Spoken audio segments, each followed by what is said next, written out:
हमारे घर में लहसुन प्याज बनता है, हम अपने स्वाद के अनुसार बढ़िया बना लेते हैं और भगवान को सिर्फ जरा सी पूड़ी बनाए और अचार के साथ रख दी और मिश्री रख दी, ओके खा लो भगवान। अपने लिए बढ़िया बनाएंगे स्वाद। हम स्वाद के पीछे भागते हैं, भगवान के पीछे। आपका व्यवहार दोहरा है, इसी का नाम है कपट। और आप कपट हमसे करें तो चले, इंसानों से करें तो चले, आप तो पूरा पूरा कपट भगवान से करते हैं ना मेरी माँ। और अपने आप को भक्त कहते हैं कि हम बड़े भक्त हैं, बहुत बड़े भक्त हैं हम। और हम खुद खाते हैं कुछ और भगवान को खिलाते हैं कुछ, कपट है। और भगवान क्या कहते हैं कि निर्मल मन जन सो मोहि पावा, मोहि कपट छल छिद्र ना भावा। भगवान से प्रेम, पूजा करने बैठो तो भगवान के चरणों में डूब कर, हे प्रभु मैं आपको कभी भूलूं नहीं। जोड़ो हाथ और रोज प्रार्थना किया करो।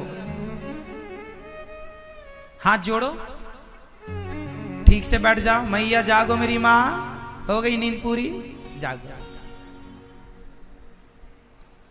अब हाथ जोड़ो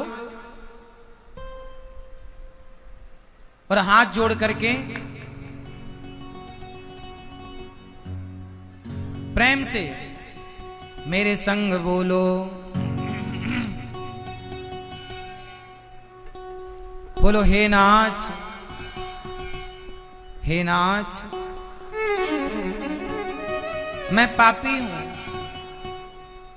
बोलो हे नाथ, जो प्रार्थना हम आपको अब करा रहे हैं, ये प्रार्थना रोज आपको भगवान के सामने करनी है। हाथ जोड़ करके रोज सच्चे मन से बोलो, निष्कपट होकर बोलो।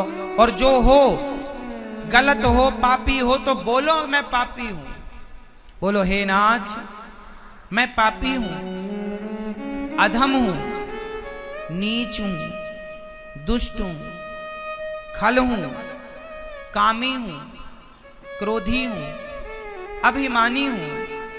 हे नाथ हम जैसे हैं, हे श्री कृष्ण, हे श्रीमन नारायण, हे करुणा सिंधु, हे पतित पावन, हम जैसे हैं आपके हैं। हे प्रभु हमें स्वीकार कीजिए। हमें नहीं पता कि आपको कैसे भक्त चाहिए। हे प्रभु आपको जैसे भक्त चाहिए, भक्त में जैसी योग्यता चाहिए, हे नाथ आप हमें वैसा बना लीजिए। हमें नहीं पता कि आपको कैसा भक्त चाहिए, जैसा चाहिए आप हमें बना लीजिए। हे प्रभु हम स्वयं अपने काम को, क्रोध को, लोभ को, अभिमान को हम समाप्त नहीं कर सकते। हे नाथ आप कृपा कीजिए। जैसे गाय अपने बछड़े को चाट कर निर्मल करती है, बछड़ा स्वयं को पवित्र नहीं कर सकता, गाय की कृपा से बछड़ा निर्मल होता है। उसी तरह हे प्रभु हम आपके वो बछड़े हैं जो स्वयं को कभी पवित्र नहीं कर सकते। हम स्वयं को काम, क्रोध, लोभ से बचा नहीं सकते, परंतु जैसे गाय चाहे, गाय अपने बछड़े को जन्म देती है तो वो मलमूत्र में भीगा होता है, फिर गाय उसे चाट कर पवित्र करती है। उसी तरह प्रभु आप हमारी बुराइयों को समाप्त करके हमें पवित्र करके अपने योग्य बनाइए।